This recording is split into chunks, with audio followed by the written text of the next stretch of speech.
Sarah Clarke is the founder and owner of Northern Soul, a gym in Manchester, and Fitting in Fitness, an app that redefines fitness for a busy life. In both endeavours, she hopes to equip and motivate society to see just how physical and mentally strong they already are, and how to use that to see their world changed. Welcome to the stage, Sarah. How are you doing? Good, thank you. How are you? Very well, very well. Really nice to see you. Sarah, I'm going to hand over to you for your session. Thanks so much. Awesome, great. Well, I hope everyone's having a good time today. And you are, as Matt said, you are eating. Make sure you get some nutrition in for all of this amazing content. I was listening in this morning and it was absolutely incredible. I don't even have space for the amount of notes. I should have got a bigger notebook. And so I just want to say thank you so much for the team for this amazing event and for inviting me up. So I'm going to share my screen now, so bear with me a second. Great stuff. So here is the title. And today I just wanted to really speak into anyone that is listening that has got a dream or got something they want to begin, something that they want to start, something that they want to build. And obviously the title today is Fear Can't Stop You. And yes, my name is Sara Clarke.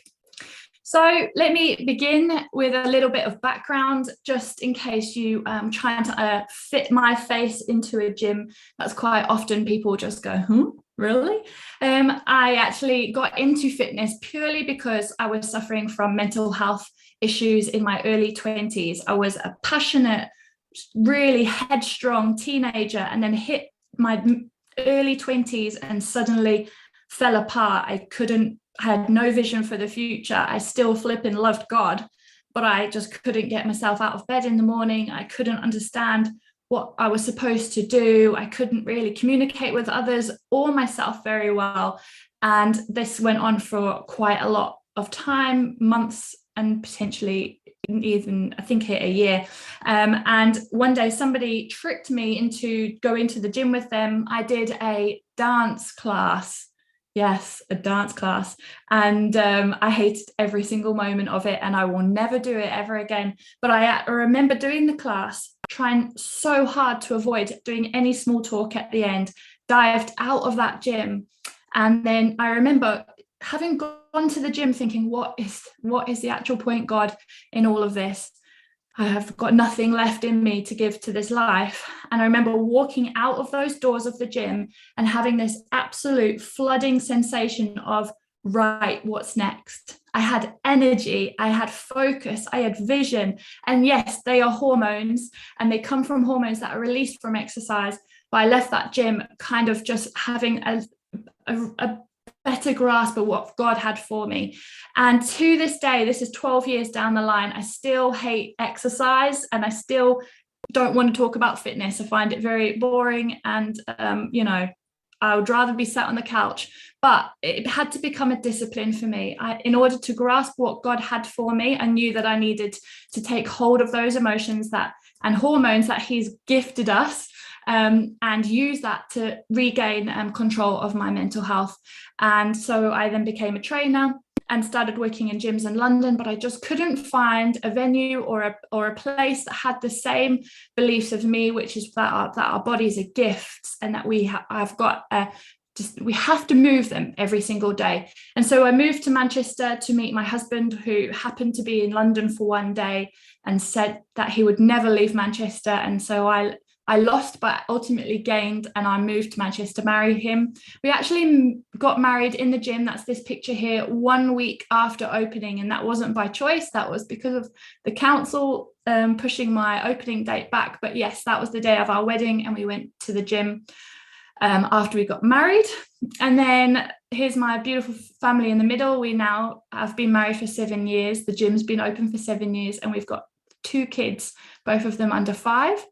And then on the right hand side here is the gym, now more established, 7 years down the line. And this just gives you a better idea of what happens in there every single day. We've got a girl over here. She was actually at this point 9 months pregnant.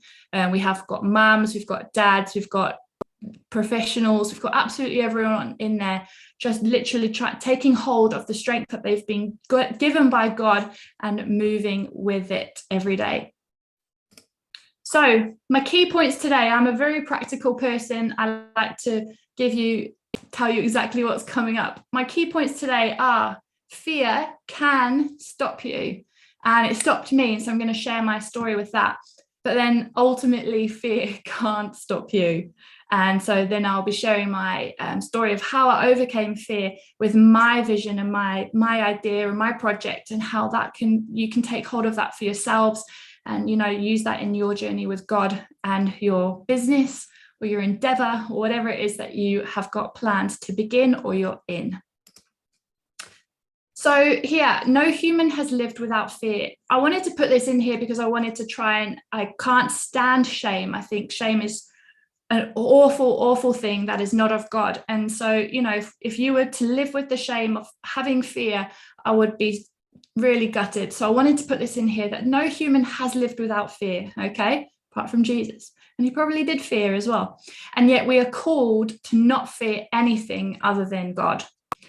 And then from a business perspective, I've actually heard, in podcasts and in autobiographies, business people actually attribute fear to that success, and they're almost kind of addicted to it a little bit in terms of anticipating the rush of feeling the fear and doing it anyway, and then ultimately succeeding. So we know fear exists, and to be with fear is not to have shame, but this is just another thing that we need to anticipate and deal with.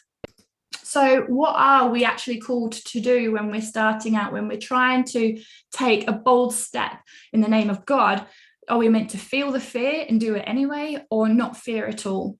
And I'm not actually sure I come to a conclusion with this point, but it's just something to kind of prompt in your mind. Is it something that are we going to be more aware of it? Or are you prompted to just say to God, I'm committing to living a life without fear because I believe in you? So I just wanted to lay the foundations and just put some well-known verses out there, that just mention this topic. The Lord is my light and my salvation. Whom shall I fear? Come on. I will fear no evil, for you are with me. Therefore we will not fear though the earth gives way. You will not fear the terror of the night, nor the arrow that flies by day.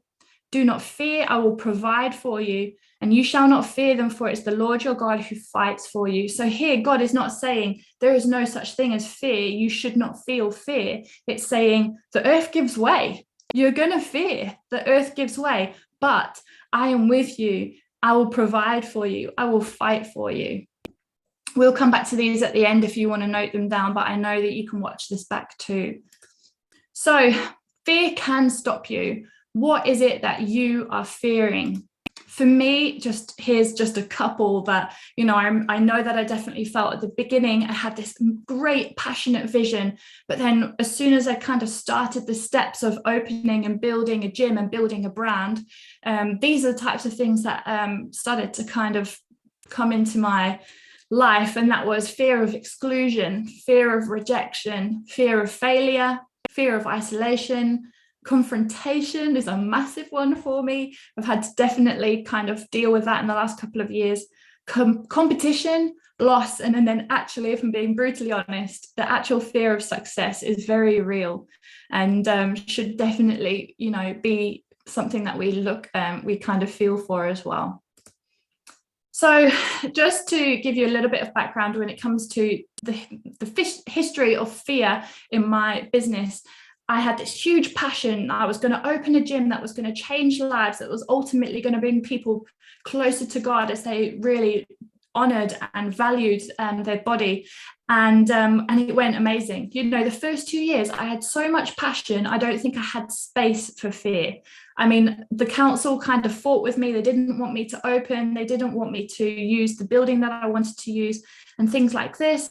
But, my passion just kind of pushed through those gates, and I got to open. But then within a couple of years, probably the biggest thing that I feared happened, and somebody came to my gym, and in the end it turned out that she faked an injury and she tried to sue me.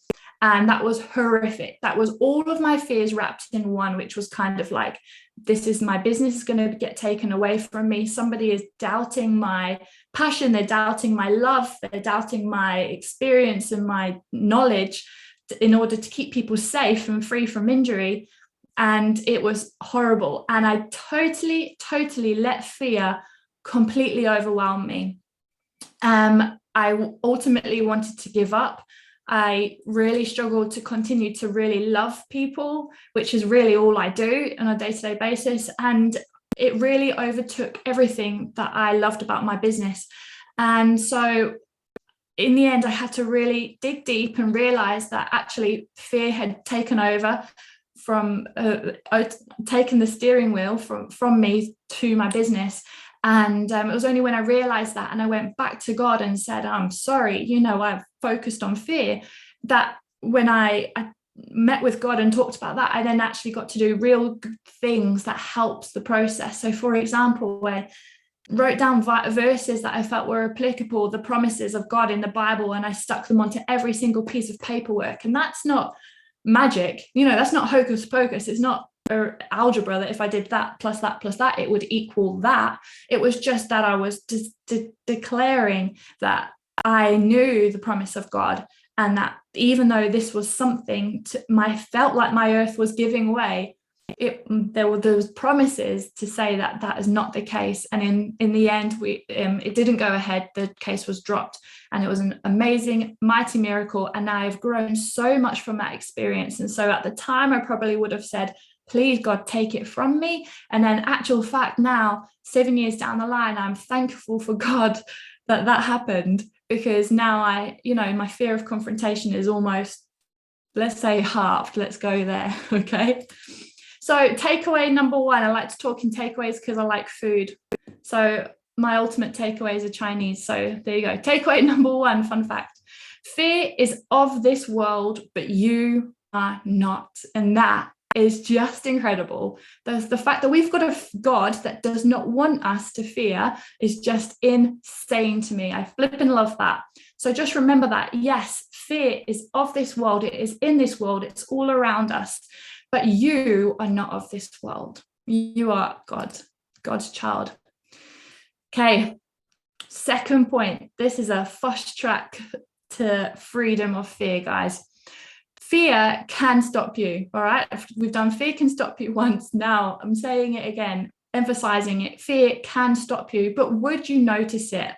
Like you noticed in my story that it took me a very delayed amount of time to actually realize that fear had stopped me in my tracks and had wanted me to retreat. And I didn't even notice that. When we are leaders, we are busy, and that means we are distracted. I don't know if any of you have read, the busy books. Oh my word, I can't remember what it's called. But the fact that we're not called to be busy, we are called to do things, but we don't have to be busy, because busy ultimately means distracted. And I was so busy worrying and trying to do paperwork and fight with lawyers and insurance companies. Fear can creep in without permission over time. So you may feel that you've got a handle on things, but it could be happening behind your back. I often get distracted with issues and successes every day, fighting fires or not. You can get distracted. When something large arises, only then do I learn that I've been living with fear. So really what I'm trying to pass on to you today is that I would love for you to put some time into your day, hopefully daily, if not every so often, where you can really look back at the roots, where you've planted your roots for your business, for your innovation, for your project or your idea, and check that fear isn't planted in those roots. Whether that's you go back to your why, or you go back to the group of people you've put around you, or things like that, where you can really every day you think to yourself, what is driving me at the moment? What is my vehicle? Is it God or is it fear? And it's only once we take the time to reflect that we notice that fear is there, that we can actually then take hold of it and give it back to God. So let's go back to the roots, back to the source. And I thought it might be helpful here just to quickly go back to what it is we're actually supposed to be doing so that we can kind of check back onto those points. Why are we called to be innovators, entrepreneurs, and leaders? Because I know that when I'm fearful, I quite often lose complete ideas of what the heck I'm meant to be doing. I say that to God so way too many times. I say, what is the point? Okay. And so I wanted to put that in here. And it comes from a book called Garden City, which I really loved. And I hope it's okay to share it here by John Mark Comer. And just talks about kind of what the heck are we meant to be doing here. And it really worked with my little practical brain. And here's a quote from it. You are a modern day Adam or Eve. This world is what's left of the Garden of Eden. And your job is to take all the raw materials that are spread out in front of you, to work it, to take care of it, to rule, to subdue, to wrestle, to fight, to explore, and to take the creation project forward as an act of service and worship to the God who made you. Our job isn't to fit into the mold or prove something to the world. It is to unlock who God's made us to be and then go and be it. And I think, that is a huge list of things that we're meant to be doing, and there is no space there for fear. And so in actual fact, what I would love for you to do when you do take those daily glances back at the source, back at the roots of what it is you're doing, your mission, your calling that day, we're going to look back at this. I am called to take the raw materials. What have I got? What am I grateful for that I already have? I need to work it. I need to take care of it. I need to rule over it. And, rulers don't typically look like they fear, do they? And so maybe we need to take a leaf out of that book and just be like, what would a ruler do in this position? And, you need to subdue it. You need to wrestle it. You need to fight it and explore it.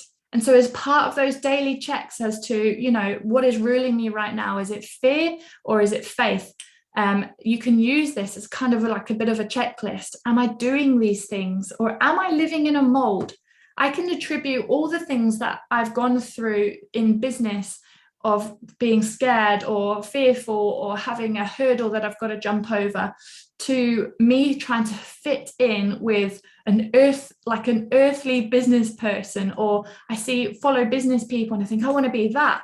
Okay, but then you're susceptible to earthly things. Okay, am I living in the earthly mold, or am I going to take hold of my heavenly calling of being an entrepreneur, being a leader, being an innovator? And I'm going to actually be it. I love that he says that. And actually, where is it? And then go be it. And I think that's just such a great call to action for us. So second takeaway, my favorite takeaway is in Indian, by the way. So anyone in the Indian camp with me? I love food. Okay. Fear can take hold of me, so I will take time to find it and take it to God. I'm going to let that one just sink in. Fear can take hold of me.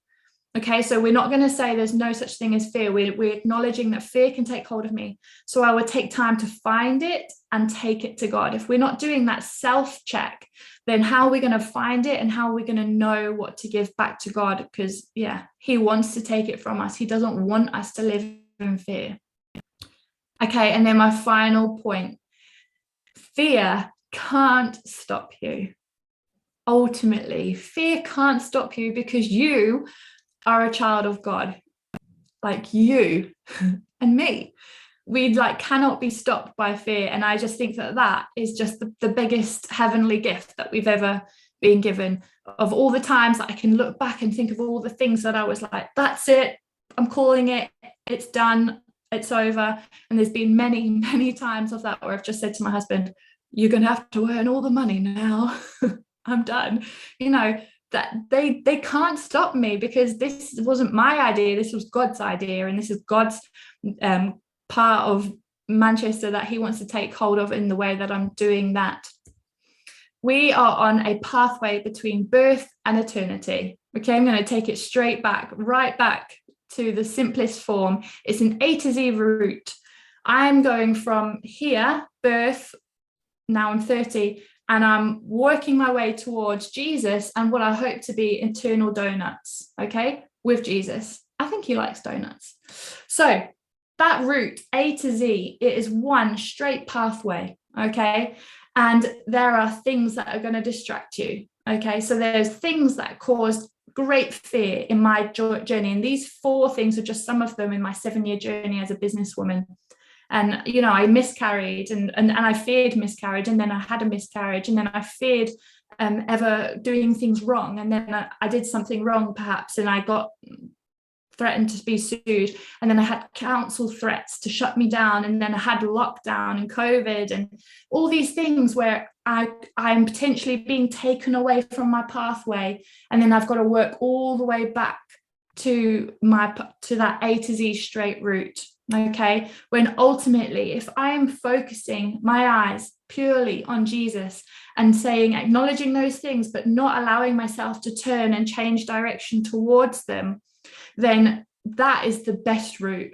Okay, and that is the way that we can live without fear. If our eyes are on the prize of eternal life with Jesus, with hopefully as many mates as want to come with us, eating donuts in the throne room, then that is, you know, that is the pathway that I want to stay on. And so, yes, all these things can arise around us on our journey from here to business, or whatever your journey that you're going to start on or you already are on.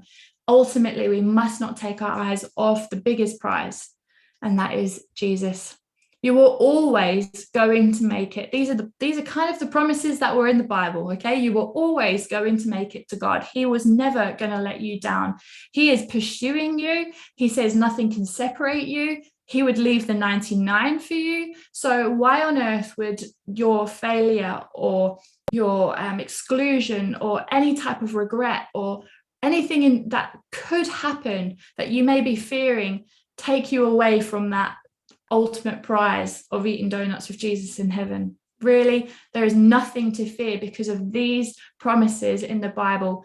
And you were and you are always going to make it to God. So keep on going in that same direction and keep your eyes focused.